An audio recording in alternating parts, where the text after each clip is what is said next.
Hello, today we're going to talk about solving systems using elimination.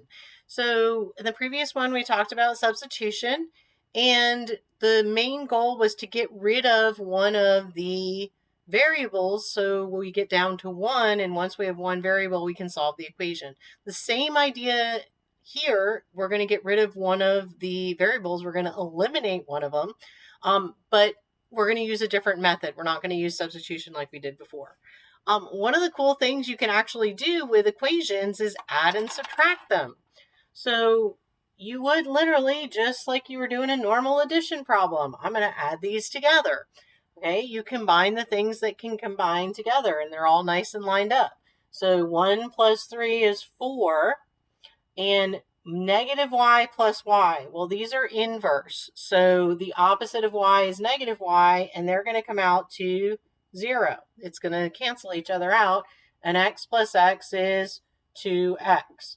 So really, what I come down to is 2x equals 4. I divide by 2. X equals 2. That's the first part of my solution. To figure out y, I substitute it back in. So either one is fine. If I take this one, 2 plus mystery number equals 3. Well, I'm pretty sure that's going to be a 1 when I subtract. And just to be sure, I can substitute it back in here.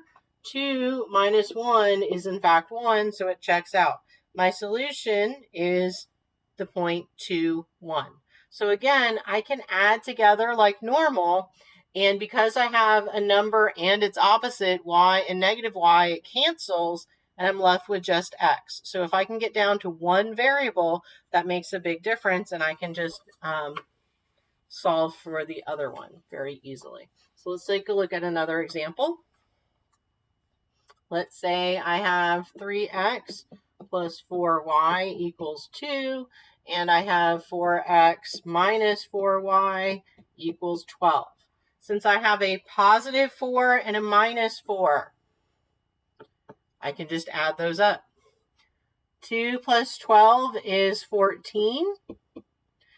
Positive 4y and a negative 4y comes out to nothing. It's going to cancel. And I'm going to get the 3 plus 4 is 7x. So I end up with 7 times x equals 14. And when you divide by 7, you get 2. I'm sensing a pattern here. It's not always 2. And then you substitute that back in. So I can do 3 times 2 plus 4 times y equals 2. So that's going to be 6. So when I subtract 6, I end up with 4y equals negative 4. So y is going to be negative 1. And again, I can substitute that back in. 4 times 2 is 8. Minus 4 times negative 1 is negative 4. And of course, a minus would become a plus. And so it does work out. So I can always double check by substituting in my numbers to the other equation and making sure that it works. If it doesn't, I messed up somewhere. Okay, so this is going to be 2, negative 1 for this point. And that's basically adding, using elimination for adding purposes.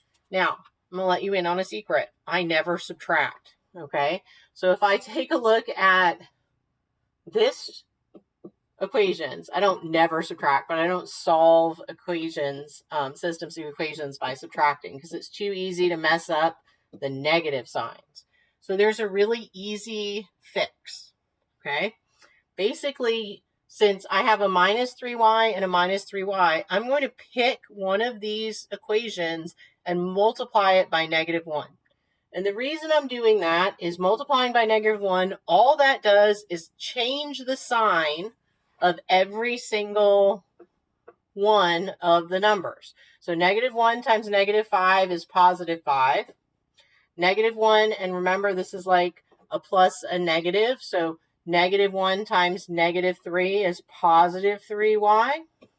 And negative 1 times 30 is negative 30. Now, I have one positive and I have one negative. I have the opposites of each other. I have a positive 3y and a minus 3y, so I can add. Okay. It's really easy. You can subtract, but when you subtract, it's really easy to mess up the signs and to make a mistake. So I personally multiply through by -1, and then I can just add, because you're way less likely to make those mistakes if you're adding. So if I add these up, this is 7x. This cancels out. Okay, -30 plus 9, that's like 9 minus 30, but negative, so it's -21. So I get 7x equals -21. When I divide by 7, x should be -3. So I'm going to start with -3. And then I can substitute back in. So if I do 2 times -3 minus 3y equals 9, that's going to be 6 minus 3y equals 9. So I subtract 6, I get -3y equals 3, so y equals -1. So again, substituting my number back in, I can check to see if it works. But you can multiply in a whole equation by -1, flip the signs, and then you can just add, and you're way less likely to make mistakes that way. And that would be my suggestion. Okay. Let's take a look at some more using multiplication to help me. Okay. So here's another example. I've got 6x minus 2y equals 32, and 4x minus 2 equals 18. Okay, again, I've got 2y, but they're both the same sign. They're both negative. So I need one of them to be positive and one of them to be negative. So I would pick one, doesn't matter which one, and multiply through by -1. Okay, so what I'm going to do, this is going to be -1 times positive 4x is going to be -4x. -1, and again, thinking of this as plus a negative, -1 times -2 is going to be positive 2y equals -18. I take my other equation. Now I have one positive and one negative, so I can just add them up, and I don't have to stress about, am I going to mess up the signs so much. These cancel out. Okay, this becomes 2x. 32 minus 18 is going to be 14.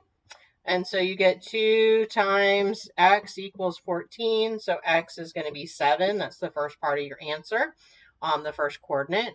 Then you're going to substitute in that into one of your expressions in order to have it check for what y is. So 6 times 7 minus 2y equals 32. This would be 42 minus 2y equals 32. When you subtract, you get -2y equals -10. So y equals 5. And again, putting that in. You can substitute it back into the other equation and check to see that it came out accurate. But you can multiply through by -1, flip the sign of everything so that you have one positive and one negative. And if you have the exact same thing and one's positive and one's negative, you can add them together and they cancel. And it makes it much easier than trying to subtract, because again, it's really easy to mess up the negative signs. And me personally, I always do that so that I don't mess up the negative signs. It makes it so I make way less mistakes than I would otherwise. All right, so let's look at what happens when nothing lines up nice and pretty like we just looked at, okay? So if I take this equation, I don't have a 2x, or 5y, I don't have the same coefficients, but the opposites. However, the same idea of multiplying one of them by a number so that they match, except that they're opposites, still works. So for instance, this is 2x, this is a -x. Well, if this was a -2x, then I could just add them together. So what do? I multiply the whole thing by 2. And by doing that, it will change it so that I can add together in elimination. So 2 times -x is -2x. 2 times 3 is 6y. And 2 times -7 is -14. And then I've got my other equation, which is 2x plus 5y equals 3. And all I'm going to do is add them together. Now I have a positive and a negative that are opposites here, and so I can just add them and eliminate. So that's going to be nothing. 6 plus 5 is 11y. And negative 14 plus 3 is going to be negative 11. And once I do this, I've got 11y equals negative 11. So I divide out and I get y equals negative 1. So in my point, I've got the y coordinate, and now I need to figure out the x coordinate.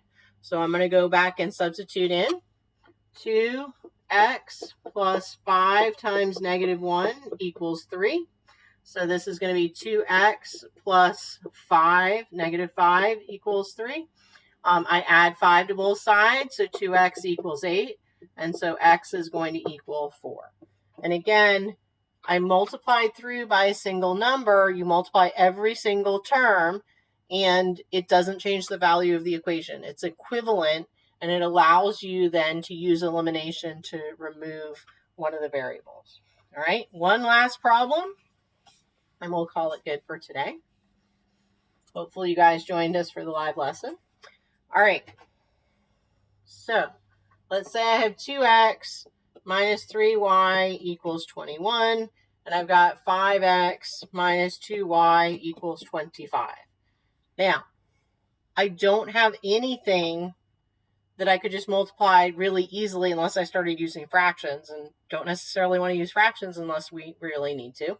I could, but I don't really have anything that works real easily. However, this is where thinking about, like, hey, if I had to find a common denominator between, like, say 2 and 5, what would it be? Or between 3 and 2. It's the same kind of concept.